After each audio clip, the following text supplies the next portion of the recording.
Hello, నేను doctor Harish Teneti, maxillofacial surgeon, life coach and వేద శాస్త్ర పాత్ ఇన్స్ట్రక్టర్. ఈరోజు మనం మాట్లాడుకోబోతున్నాము ఎమోషనల్ హెల్త్లో చాలా చాలా ఇంపార్టెంట్ విషయం.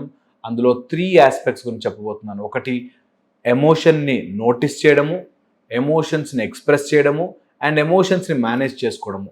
ఈ 3 థింగ్స్ చాలా చాలా important. Noticing emotions, expressing emotions and managing emotions.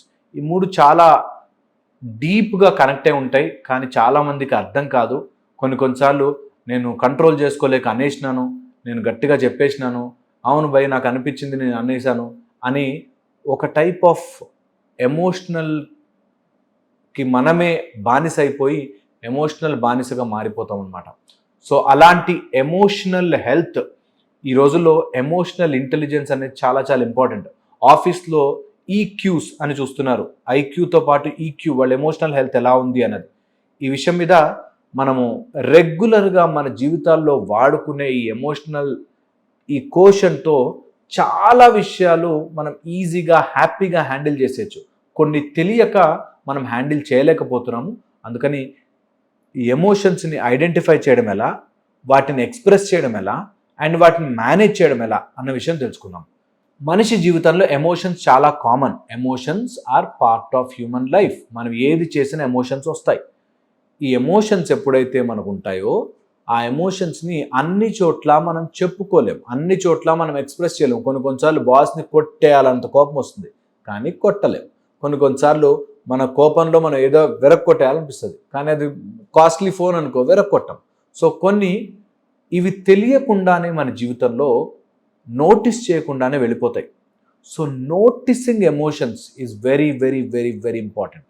మీరు మీ జీవితంలో జరిగే ఎమోషనల్ లైన్ని అబ్జర్వ్ చేస్తూ ఉండాలి. ఎన్నిసార్లు మీరు ఆవేశపడ్డారు, ఎన్నిసార్లు నార్మల్గా ఉన్నారు, ఎన్నిసార్లు ఆవేశపడ్డారు నార్మల్గా ఉన్నారు, వారు ఎన్నిసార్లు మీకు ఒక టైప్ ఆఫ్ ఎగ్జర్షన్ వచ్చింది, కోపం వచ్చింది, ఆవేశం వచ్చింది, లేకపోతే డిప్రెషన్ అయిపోయారు, డల్ అయిపోయారు, మూడ్ స్వింగ్స్ అయిపోయారు. ఇవి మనకి మనమే అబ్జర్వ్ చేసుకోవాలి. చాలా 99% పబ్లిక్కి తెలియదు. నేను ఇలా ఉంటా, నా ఇష్టం నేను ఉంటా అని ఇవి సినిమాల్లో కూడా చూపించి ఈ ఎమోషన్స్ బాగా చూపించిన వాడిని బాగా గొప్ప హీరోగా చూపిస్తున్నారు, విచ్ ఈజ్ రాంగ్. ఎమోషన్స్ అనేవి కుక్కలకు కూడా వస్తాయి. ఎమోషన్స్ అనేవి స్ట్రీట్ డాగ్స్, రోడ్డు మీద ఉంటాయి చూడు, ఏది పడితే అది తిని, పందులకు కూడా ఎమోషన్స్ ఉంటాయి. మనం మనుషులం కాబట్టి వాటిని మేనేజ్ చేసుకోవాలి. నేను కుక్కలాగే ఉంటా, పందిలాగే ఉంటా అనుకునే ఒక బ్యాచ్ ఉంటారు, వాళ్ళు వేరే. కానీ నార్మల్గా అయితే మనుషులుగా ఉన్నప్పుడు ఎమోషన్స్ని మేనేజ్ చేసుకోవడం చాలా చాలా ఇంపార్టెంట్. ఒక్కోసారి ఇరిటేట్ చేసే వైఫ్ ఉంటుంది, ఇరిటేట్ చేసే హస్బెండ్ ఉంటాడు, ఇరిటేట్ చేసే బాస్ ఉంటాడు, లేకపోతే పిల్లలు ఇరిటేట్ చేస్తుంటారు, లేకపోతే కొన్ని సిచ్యువేషన్స్లో మన చేయి దాటిపోయినట్టుగా కోపం వస్తుంది. ఇలాంటివి జరుగుతాయి. ఇలా జరిగినప్పుడు మనము ఆ ఎమోషన్స్ని హ్యాండిల్ చేయడం రావాలి. ఎప్పుడైనా బాగా బాధేసి ఏడుస్తే ఓకే అనుకోవచ్చు, కానీ రోజు ఏడుస్తున్నాడు అనుకో, వాడిని ఎలా చూస్తాం? ఎప్పుడు చూసినా ఏడుస్తావేంట్రా అనిపిస్తుంది. That is exactly what we are trying to learn today.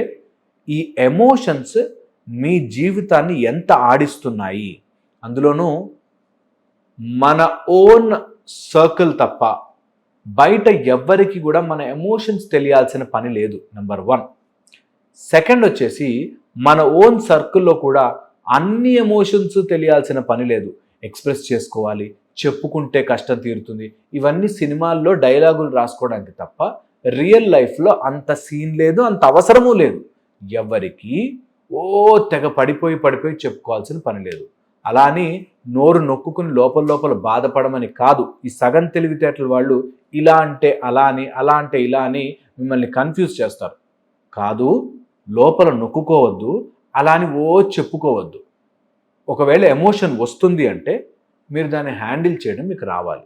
So first thing in this, observe చేయండి. ఎలాంటి విషయం మీద మీకు కోపం వస్తుంది, ఎలాంటి విషయం మీద మీరు ఒక అమ్మాయిని చూస్తే ఎక్సైట్ అయిపోతున్నారు, ఎలాంటి విషయం మీద మీకు ఒక అబ్బాయిని చూస్తే మీకు చాలా తిట్టేయాలనిపిస్తుంది, ఎలాంటి విషయం మీద మీకు ఇరిటేషన్ వస్తుంది, ఎలాంటివి చూసినప్పుడు మీకు డల్ అయిపోతారు, డిప్రెస్ అయిపోతారు. ఇవి అబ్జర్వ్ చేసుకోవాలి. ఎందుకంటే ఇది మీ లైఫ్ కాబట్టి. మీ లైఫ్లో మీ ఎమోషన్స్ ఎలా ఉన్నాయో మీరు అబ్జర్వ్ చేయాలి. నేను అబ్జర్వ్ చేసుకున్నాను, నాకు ఇలాంటివి ఇరిటేషన్ వస్తుంది, కోపం వస్తుంది, నేను అలాగే ఉంటాను అని అనుకోవద్దు. అబ్జర్వ్ చేసుకున్నాక నెక్స్ట్ థింగ్, ఏది నేను ఎక్స్ప్రెస్ చెయ్యొచ్చు, ఏది నేను ఎక్స్ప్రెస్ చెయ్యకూడదు. కొన్నిసార్లు ఎవరైనా ఇంటికి వెళ్తే అసహ్యంగా ఉంటాయి, ఇల్లంతా ఎక్కడ పడితే అక్కడ పడి ఉంటాయి. చెప్పం కదా, వీ హ్యావ్ దట్ ఎమోషన్, చి ఏంటిది అని అనిపిస్తుంది, కానీ చెప్పం కదా. ఒక్కోసారి ఎవరైనా తెచ్చి పెడితే ఏదైనా ఫుడ్ బాగుండదు, చెప్పం కదా, బాగుండదు, వాళ్ళని ఎందుకు హర్ట్ చేయడం, వాళ్ళ ప్రేమతో తెచ్చారు అని చెప్పం కదా. కానీ there is a way of expressing an emotion. ఏదైనా ఎమోషన్ వస్తే, ఏదైనా కోపం వస్తే, ఆవేశం వస్తే, లేకపోతే ఎవరి మీదైనా అతి ప్రేమ వచ్చేస్తే, ఏదైనా జాలి వచ్చేస్తే, there is a way for it. దానికి ఒక పద్ధతి ఉంటుంది. అందుకే మనం మనుషులం ఏంటంటే ఏది చెయ్యాలన్నా ఒక ప్రాసెస్, ఒక పద్ధతి ఉంటుంది. మనం కుక్కల్లాగా, నక్కల్లాగా, లేకపోతే పందుల్లాగా బిహేవ్ చేయకూడదు. కాబట్టి దెర్ ఇస్ ఎ ప్రాసెస్. నాకు ఒక అమ్మాయిని చూసింది, ఆవేశం వచ్చేసింది, నేను వెళ్ళి రేప్ చేస్తాను అనుకోకూడదు కదా. నా ఇష్టం వచ్చినట్టు చేస్తాను అనుకోకూడదు కదా. ఎందుకు అనుకోకూడదు? Because there is a process, there is a method for anything. ఒక మీద పెచ్చి కోపం వచ్చింది, చంపేయం కదా. అలాంటివన్నీ తప్పు, ఎవడన్నా మన మీద దాడి చేస్తున్నాడు, మనం వెంటనే మీద పడిపోయి ఖర్చేయం కదా. మనం మనుషులం కదా. సో ఆ process, that is called emotional managing, emotional intelligence. చాలా చాలా ఇంపార్టెంట్. మేనేజ్ చేసుకోవడం రావాలి, ఎక్కడ ఎలా చెప్పాలో రావాలి, ఎలా బిహేవ్ చేయాలో రావాలి, ఎమోషన్స్ని ఎలా కంట్రోల్ చేసుకోవాలో రావాలి. ఇది very very very very important. ఈ మేనేజింగ్ ఎమోషన్స్లో ఆల్వేస్ ఎమోషన్స్ అనేవి ఒక స్పైక్ లాగా వస్తాయి, సడన్గా వస్తాయి. సడన్గా కోపం వస్తుంది, జుర్రుమని కోపం వస్తుంది, ఒక్కసారి పిచ్చి పిచ్చిగా అయిపోతాం. లేకపోతే సడన్గా ఒక విషయం మీద మనకి హర్ట్ అయిపోతుంది, దెబ్బ తగిలినట్టు అనిపించి డల్ అయిపోయి, డిప్రెషన్ అయిపోయి, చచా ఏంటి జీవితం అనిపిస్తుంది. అలాంటి వచ్చినప్పుడు ముందు ఆ స్పైక్ పోయేదాకా ఏ డెసిషన్ తీసుకోకూడదు. సడన్గా కోపం వచ్చింది, నోట్లోంచి మాట రాకూడదు, షట్ యువర్ మౌత్. ఎందుకు? ఆ సడన్ ఎమోషనల్లో మనం ఏం మాట్లాడతామో మనకే తెలియదు. ఇది తెలుసుకోవడం, ఇది నేర్చుకోవడం మనుషులుగా మన మినిమం బాధ్యత. నేను ఏది పడితే అది, ఎక్కడ పడితే అక్కడ, ఎలా పడితే అలా చెయ్యను, చెయ్యకూడదు. ఆ న్యాచురల్. కోపం రాని మనిషి ఉంటాడా? కోపం రాని వాళ్ళు ఉంటారా? మొన్న ఇలాగే ఒక అబ్బాయితో డిస్కస్ చేస్తున్నప్పుడు నాకు అనిపించింది చేస్తాను, నాకు నచ్చినట్టుగా ఉంటాను, నా ఇష్టం, మై లైఫ్, మై లాజిక్ అని చెప్పి మాట్లాడనమాట. సో వాళ్ళకి చాలా ఇంపార్టెంట్గా అర్థం చేసుకోవాల్సిందంటే, ఇవి న్యాచురల్ అయినప్పటికీ సొసైటీలో ఉంటున్నప్పుడు కొన్ని రూల్స్, రెగ్యులేషన్స్, పద్ధతులు ఉంటాయి అన్నది మనం నేర్పించగలగాలి. Very important. సో దీని తర్వాత మనం ఏదైతే ఎమోషన్స్ మన లైఫ్లోకి వస్తున్నాయో వాటి వల్ల వచ్చే రియాక్షన్స్ని మనం తట్టుకోగలగాలి. నువ్వు ఏదైనా కానీ, ఏ ఎమోషన్ వచ్చినా సరే, ఒక్కసారి ఫుల్ బాడీ స్కాన్ చేస్తే ఇంతింత విషయం మీ బాడీలో తయారవుతూ ఉంటుంది. ఎమోషన్ ఎప్పుడు ఎక్కువైనా సరే, ఎమోషన్ ఓన్లీ లైఫ్ థ్రెటనింగ్ సిచ్యువేషన్స్లో మాత్రమే వాడుకోవాలి. మిగతా టైంలో ఎమోషన్స్లో ఇన్వాల్వ్ అయిపోకూడదు. ఒకసారి అనిపిస్తుంది, తొందరగా బయటకు వచ్చాలి. ఒక్కోసారి బాధేస్తుంది, తొందరగా బయటకు వచ్చాలి. ఒక్కోసారి మనకు కోపం వస్తుంది, తొందరగా బయటకు వచ్చాలి. అలాంటి విషయం నుంచి, అలాంటి థాట్ ప్రాసెస్ నుంచి మైండ్ని త్వరగా బయటికి తీసుకొచ్చేయాలి. లేకపోతే అవి మన బాడీ లోపలికి చాలా విషాన్ని నింపి లేనిపోని రోగాలకి దారితీస్తుంది. ఇది వెరీ ఇంపార్టెంట్. ఇది మీరు ఒక్కసారి 10 సార్లు మీరు కనుక అలాంటి సిచ్యువేషన్ వచ్చినప్పుడు ఆలోచిస్తే తెలుస్తుంది. మీ మైండ్ పనిచేయదు, బాడీ అంతా చెమటలు పట్టేస్తాయి, హార్ట్ బీట్ ఎక్కువైపోతుంది, ఏంటిది అని అనిపిస్తుంది. అంత విషం మీరు ఎమోషన్స్ని కంట్రోల్ చేసుకోకపోతే వస్తుంది. సో నెక్స్ట్ ఈజ్, ఇలా ఆ స్పైక్ వచ్చినప్పుడు మాత్రం మాట్లాడకూడదు, is number 1.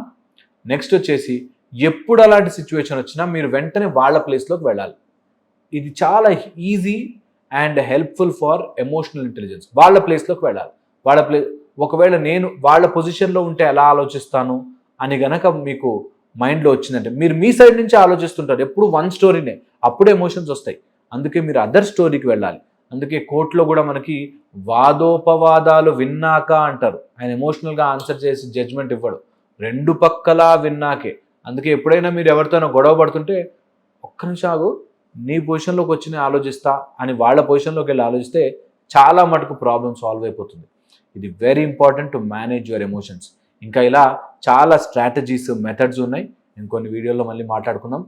Thank you so much ఓపిక విన్నందుకు.